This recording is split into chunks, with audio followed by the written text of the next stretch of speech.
am the seer, Samuel replied.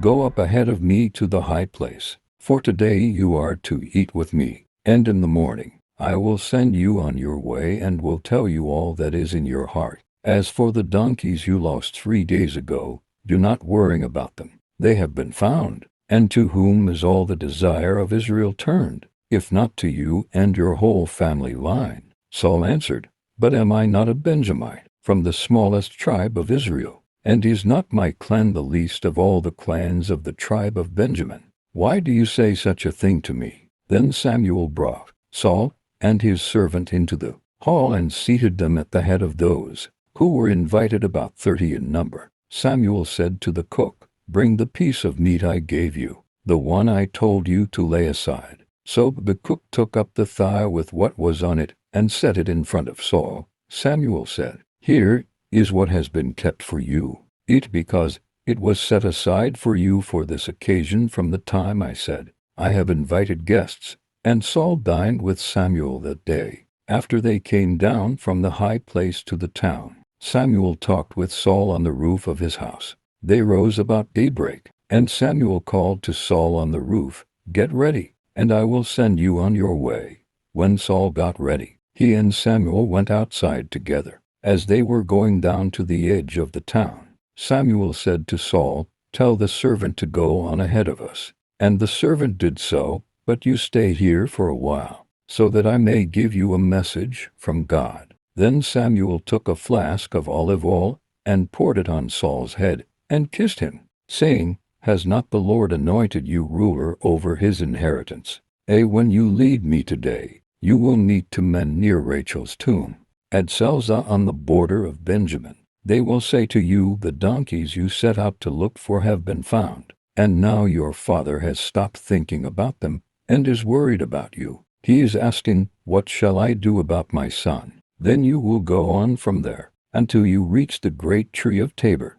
3 men going up to worship God at Bethel will meet you there. One will be carrying 3 young goats, another 3 loaves of bread, and another a skin of wine. They will greet you and offer you 2 loaves of bread, which you will accept from them. After that you will go to Gibeah of God, where there is a Philistine outpost. As you approach the town, you will meet a procession of prophets coming down from the high place with lyres, timbrels, pipes, and harps being played before them, and they will be prophesying. The Spirit of the Lord will come powerfully upon you, and you will prophesy with them, and you will be changed into a different person. Once these signs are fulfilled, do whatever your hand finds to do, for God is with you. Go down ahead of me to Gilgal. I will surely come down to you to sacrifice burnt offerings and fellowship offerings. But you must wait 7 days until I come to you